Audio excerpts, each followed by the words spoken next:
చిత్తూరు జిల్లా మదనపల్లి పట్టణంలో రాత్రి ఇద్దరు యువకుల మధ్య జరిగిన గొడవ చిలికి తారాస్థాయికి చేరుకుంది. బుధవారం సాయంత్రం పట్టణంలోని మేదర వీధికి చెందిన ఓ వ్యక్తి ఇండస్ట్రియల్ ఎస్టేట్లో గార్మెంట్ ఫ్యాక్టరీలో పనిచేస్తున్న తన తల్లిని తీసుకుని బైక్పై వెళ్తున్నాడు.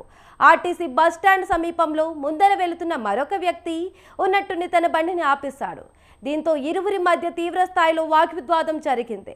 ఒక వ్యక్తి ఇంకొక వ్యక్తిపై చేయి చేసుకోవడంతో మరొక వ్యక్తి మెడలోని అయ్యప్పమాల తెగిపోయింది.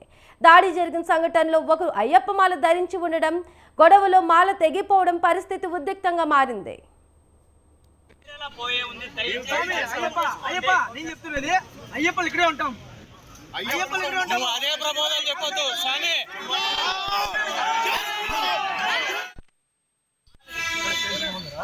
అసలు హోటల్ నుండి నేను చక్కగా బ్రేక్ వేసాను, బండి బ్యాక్ సైడ్ లేచిన చక్రం అందుకని నిలబెట్టి అడిగాను. నేను ఏం సమయం సిగ్నల్ కూడా వేయలేదు, బుద్ధిగా దగ్గరికి వెళ్తే వచ్చి మెడ పట్టుకున్నాను.